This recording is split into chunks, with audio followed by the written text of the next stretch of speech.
ஒருவரை நாடு கடத்த வேண்டுமென்றால் அவரை பிடித்து கைது செய்த விமான நிலையத்திலே சென்று விமானத்திலே ஏற்றி அனுப்ப வேண்டும். இவ்வளவுதான் முறை. இதில் தவறில்லை. நீ இந்த நாட்டிலே உன்னுடைய அனுமதி இல்லாமல் வந்திருக்கிறாய், உன்னை மீண்டும் உன் நாட்டுக்கு திருப்பி அனுப்புகிறோம் என்று. கை காலிலே விலங்கிட்டு அனுப்புவது என்பது விலங்கு மனம் படைத்தவர்களின் செயலாக இருக்குமே தவிர மனிதாபிமானம் மிக்கவர்களின் செயலாக இருக்க முடியாது. இதை இன்றைக்கு டொனால்டு ட்ரம்ப் செய்திருக்கிறார். இந்தியர்களை கை கால்களில் விலங்கிட்டு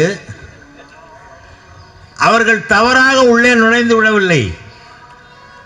இங்கே ஒரு மாமனிதர் மோடி என்பவர் ஆட்சியில் இருக்கிறார். இந்த நாட்டின் பிரதமராக 11வது ஆண்டாக இருக்கிறார்.